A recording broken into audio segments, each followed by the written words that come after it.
Today, I'm going to be walking you through my exact ProRaw Max workflow over on Lightroom Mobile so you can begin editing the photos that you're shooting on your phone and start taking them to the next level. All right, so here we are in Lightroom Mobile, and this is the photo that we're going to be editing. First, going to kick things off in the Light tab. This is where we're going to be making all of the changes to the exposure, the contrast, and the shadows and highlight values, all of that kind of stuff.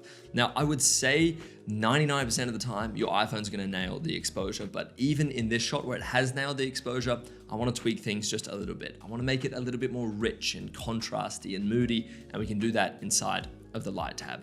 So we're going to do that first off by increasing our contrast and then decreasing our shadows, our highlights just a little bit. The 78 in the bus was just a little bit bright, so just pulling that down adds a little bit more detail into that 78, and then we're also going to decrease our shadows a touch as well. Now I'm going to leave the whites and blacks where they are for now because I'm going to adjust them in our tone curve. So I'm going to come back up to the top of the Light tab and tap on the tone curve, and now we're greeted with this. Now if you've watched any of my other Lightroom tutorials in the past, you know I love using the tone curve, and as always we're going to put 3 dots on the tone curve, create a nice contrasty S-curve with a few little tweaks. So the first dot we're going to place is right here, which is representing the shadows. We've got this cross section here, which is representing the midtones, and this cross section up here representing the highlights. Now I'm going to come down here and drop the shadows a little bit, increase the midtones a touch, and then roll those highlights off as well, making a nice consistent S-curve. Nothing too crazy here. With the tone curve, you can touch things and things get out of hand very quickly. So we don't particularly want to do that. And if Lightroom will let me grab this little dot and bring it back, there we go, thank God, we can get this photo back to looking quite normal. So with the tone curve more or less done, we're also then going to come into the bottom left corner of the tone curve and raise the blacks a little bit. This is going to give a fade over the entire shot. This shot was shot in Hong Kong, so things are a little bit more grungy. There's a big street kind of moody city vibe going on, and I really want to lean into that, and fading out those blacks over the entire shot can really give off that look and feel. So we're going to raise these just a little bit more, and you can see if I really push it, things get really faded. It's not really the look I'm after, just a little bit of fade, nothing too crazy going on there. And then we're actually going to do the same thing on the highlights as well, but it's going to be the other direction. So we've pulled the blacks up, but now we want to bring the whites down. Sorry, we're going to do it to the whites, not the highlights. So we're going to come into the top right hand corner of our tone curve here, and we're going to pull down these whites just a touch, and that actually helps fade out all the bright parts of our shot as well. So I'm going to hit done in the bottom right corner, and I'm going to show you a before and after. All we've got to do is tap and hold on the screen to see a before and after. This is where we started, and now this is where we are at. So definitely some good progression in the right direction, but we are far from done, and we're only just getting started. We're going to move away from our Light tab for now and move into color. Now, I'll be honest with you, this is usually where I start to add my Lightroom presets for iPhone. I built a complete collection of Lightroom presets just for iPhone photos, and I use them on every single one of my shots. If you see any photos from my stories, even the before and after photos in the beginning of this video, they were all edited with my Lightroom presets. So if you want to save the hassle of going through and completely editing your photos from scratch every single time, I'd strongly recommend to go and check those out. But for the sake of today's video, we're not going to be using Lightroom presets because that wouldn't be very enjoyable whatsoever. So instead, we're going to be doing everything manually. So let's kick things back off in the color tab. And the first thing I want to do is open up our color mix tab. And then we are already greeted with the yellows tab because I hate yellows in my photos, and the iPhone seems to add so much yellow tone into your shot. We're going to just start to drop the saturation of it. And as you can see, those yellow parts start to turn white, and this is where I think the iPhone photos really start to shine. Now we're going to do the same thing with the oranges as well. Seeing as we don't have any people in this shot, so we're not affecting anyone's skin tone, we can play around with all the colors as much as we like, which is a really nice bonus, if you will. So you can see that the oranges here, they're really in this like watch ad that's reflecting in the bottom left hand corner on the bus window, and I want to kind of draw attention away from that. So I'm going to desaturate the oranges. I'm going to make sure those yellows are desaturated as well. And then we're going to come into the greens. And usually I like removing greens from my shot because usually it's tree leaves or leafy greens in a rainforest or whatever the case. But since we are in the city this time, I'm actually going to be increasing the saturation of those greens and decreasing the luminance to make them darker and richer. And that way that green in the bus is really going to start to stand out.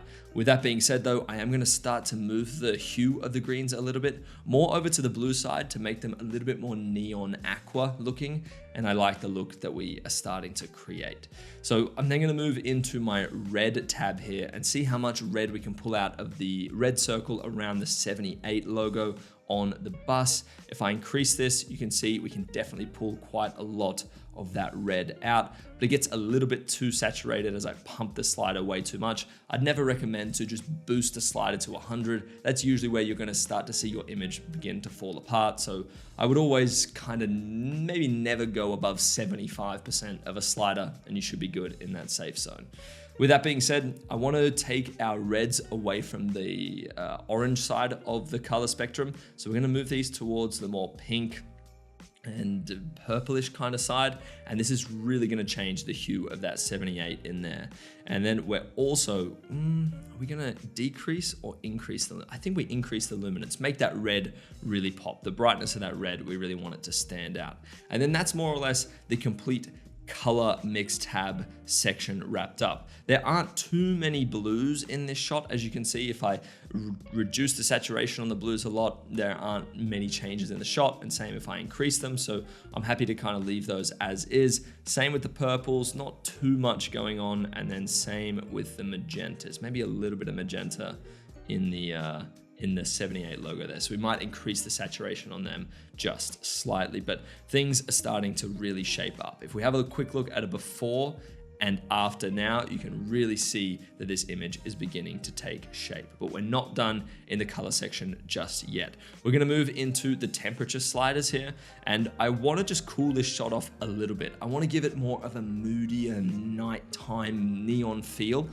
So what we're gonna do is just simply drop the temperature very, very slightly. This is gonna have quite a large effect on our shot, as you can see, but just dropping the temperature a little bit cools off some of those highlights, and we can back that up by going into the grading section. And this is where we can push and pull different colors into certain areas of our shot. So I'm gonna come over to our highlights, and then we're gonna add a little bit of blue into our highlights, not too much, very, very subtly.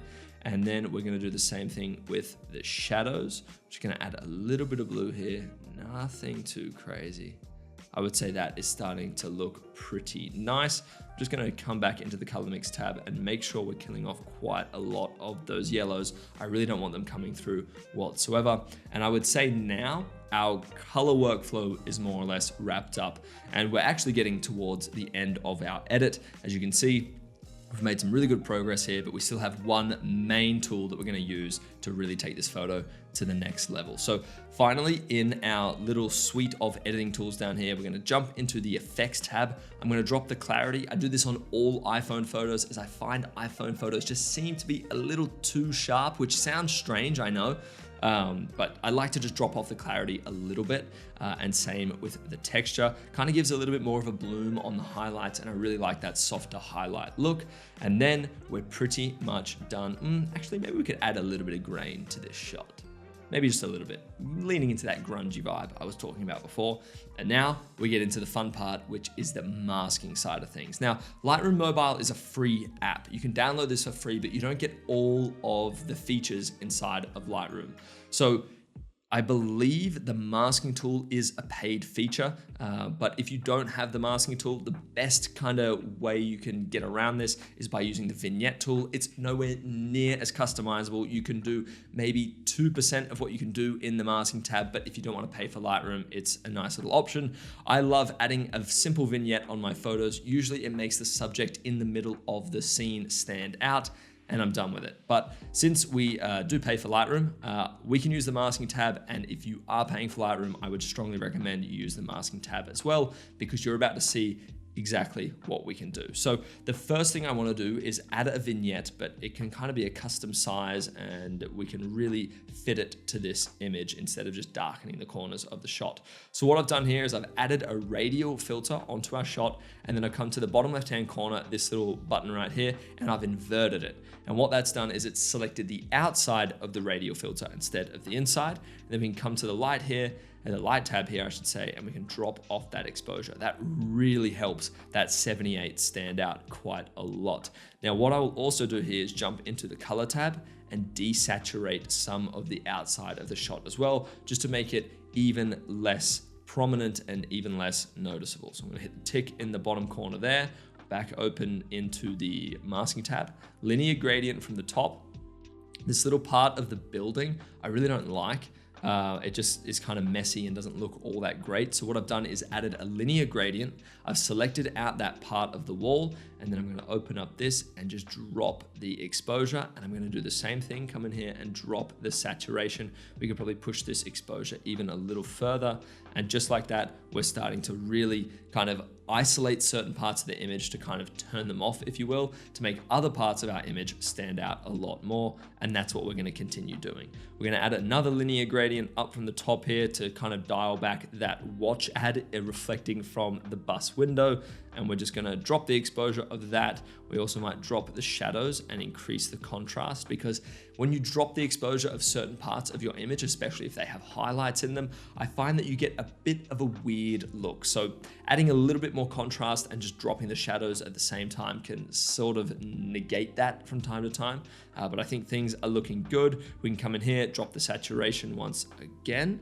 I would say things are definitely looking good. If we have a look at it before and an after, this image has progressed a lot. But in the bottom right-hand corner, you can see we've got this like blast of green for some reason. Almost looks like a glitch, but it's just a part of a neon light reflecting off the bus's windscreen. So what we're gonna do to get rid of that is we're gonna open up the masking tab again. We can add a radial gradient. We're gonna zoom out and just add it over this green section right here.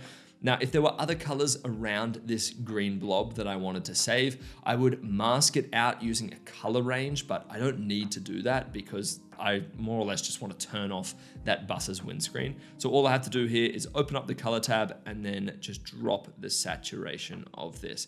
And I do want to make sure that we are completely covering that green square right there. And then we could also drop the exposure of it as well. Come back into color, really dial that back, almost turning it into gray. Now it blends in with everything else in our shot, and things are looking very, very good now. I would say this is getting to a point where I'm extremely happy with this shot. One last mask though, I'm gonna add another radial gradient over our shot, over the 78 part here. Now I'm not gonna invert this one. We're gonna come into effects and we're gonna drop the clarity. We're gonna drop the texture. We're going to drop the dehaze actually, we might increase the dehaze a little bit. I thought decreasing the dehaze might add a little bit more of a blur effect on that on those highlights in the 78, but it seems to just kind of wash it out a little bit. So if I increase the dehaze, it kind of makes it richer and more contrasty, and I like that look. So now I would say we are pretty much done before and after. Remember, this was shot on an iPhone in ProRaw Max. Insane, if you ask me. The last thing I want to do, two last things I want to do actually, is crop this to make sure the 78 is directly in the middle of the shot. I would say that's a little bit better centered now. Things are looking good. And then last but not least, I'm going to open up this little eraser tool. And now we're going to come over here and just remove this green from the top. That should hopefully get rid of it pretty quickly. All right, Lightroom hasn't nailed that, but if I cycle through these variations, I can see that's probably the best one out of them all. I'm gonna hit done there. That's now, oh dear, cancel that. That is now far less distracting. If we have a look at a before and an after, I think things are looking very good. I'm a huge fan of this photo, and the edit is now done.